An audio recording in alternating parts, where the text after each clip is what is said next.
So guys, welcome back to my YouTube channel. It's me, Kalingap Lolo. So ngayon pong vlog ay interviewin po natin si Kalingap Dan kung ano nga ba yung dahilan kung bakit siya lilipat ng apartment, or kung tuloy ba yung paglipat niya, or mag-i-stay siya doon with Kuya Jomar. So yun po, abangan po natin mga Kalingap. And syempre, sa mga di pa po nakakapag-subscribe, subscribe po tayo. And tapusin din po natin yung video. So yun po, maraming salamat po mga Kalingap. So ayan, dito po si Kalingap Dan. Hey, shout out. Ayan kaya Dan, kasi may mga nababalitaan daw sa mga comments din na lilipat ka na doon ng apartment. Ba't alam nila? Hindi ko alam eh. So yun, sobrang tagal. Mga ilang months, years na ba? 1 year pa lang yata. Magwa 1 year or, na. hindi ko alam eh. Basta, more than a year or magwa 1 year, ganon. Siyempre, sobrang ka na rin kay Kuya Jomar doon? Oo, talagang dikit na kami. Simula pagdating ni Kuya Joms dito, naging close kagad kami. Tapos, lalo na ngayon, nagsama pa kami sa isang apartment. So, mas solid ang aming pundasyon bilang magkaibigan.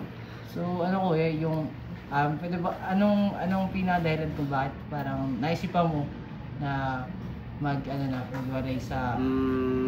Wala naman ako dating plano, hanggang di nga nakapagpatayo kami ng sariling bahay.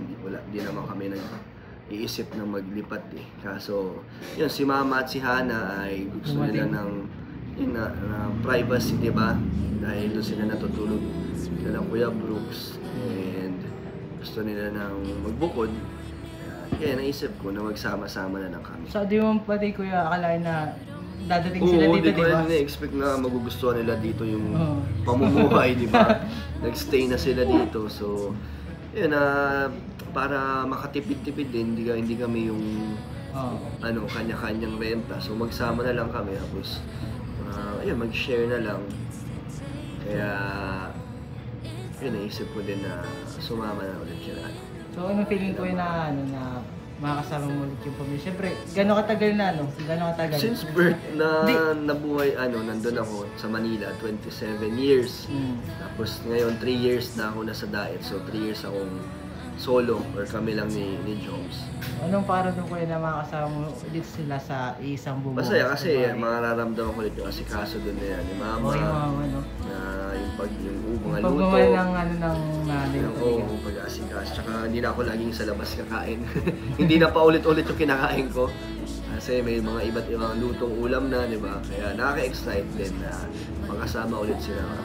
Siyempre, nasanay ka na si Kuya Jomar lagi yung kasama mo. Pag-gabi, pag-gising. Night snack, nayaya ko yan si Jomar kahit anong oras, kayain kami kumain.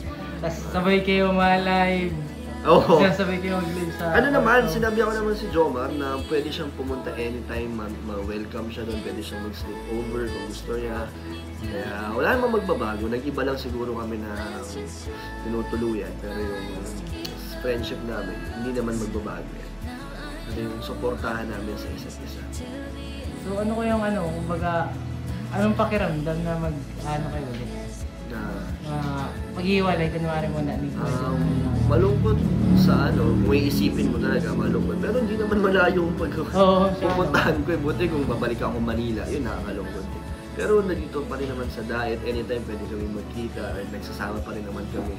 Kaya walang magbabago, walang ikakalungkot. Siya, Joms, gusto niya rin ng privacy kasi tinanong ko siya, unang-una kung gusto niya sumama sa amin, gusto niyang makihati. At syempre, may sarili pa rin siyang kwarto. Kaso gusto niya sana, kaso naisip niya rin magkaroon ng solo. Kasi baka doon mahiya siya, mahilang. Marami kami. Kaya gusto niya ng sarili. So Kuya, may nababasa kasi ako, kaya daw ikaw kaya daw sinitampuhan. Wala naman. Wala, never kami nagtampuhan niya ni Jomar. So ito po talaga yung pinaka-reason kung ba't siya mahiwalay po ngayon ng apartment. Wala naman. Tsaka kung may tampuhan kami, bakit ako maglalayas? Sino nang kasama ni Kuya Jomar doon? Hindi ko lang alam. Kaya wag po sila mag-alala, yung mga nagsasabi dyan na kawawa naman si Joms. Hindi naman po kawawa kasi una dumating si Joms ito, mag-isa lang. So nasanay lang sila na magkasama kami. Matanda na rin po yan si Jomar.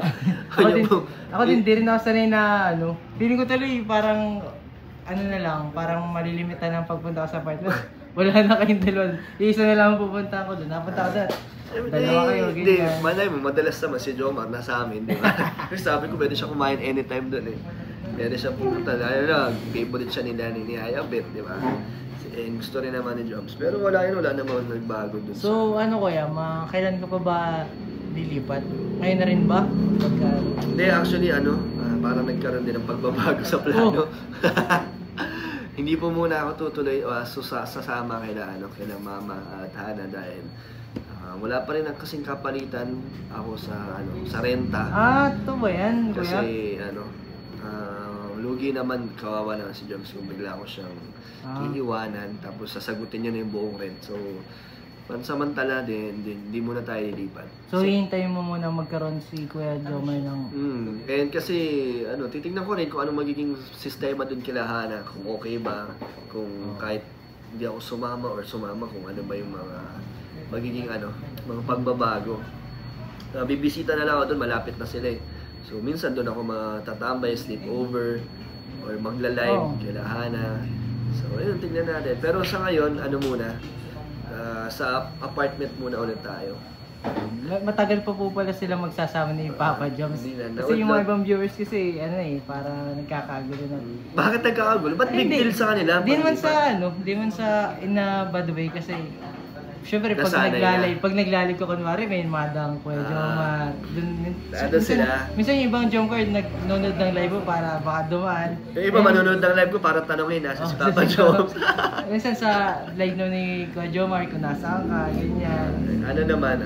Yun yung nakakamiss din, no? Talagang, pero hindi naman mawawala yun. Nandito lang naman tayo, pwede tayo dito, sama-sama tayo mag-live, di ba? Tsaka yung iba naman dati, gusto na kami paghiwalayin ng iba. May mga ibang galit na galit dyan na gusto na kami gusto na akong paalisin doon. Pero lang naman yun, iilan lang naman yun. Marami pa rin mga supporters ng Jomcar at ng Danjoy na masaya na magkasama kami, no? Jomdan daw, Jomdan. Sige, hanggang dito na lang yung interview. Thank you. Thank you. Oh, take a chance on us. Take a chance on us.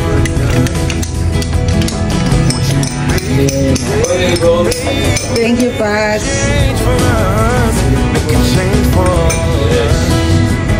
Sarap kayo, Pat. Magkaiba kayo ng gawa ni Ate Rachel.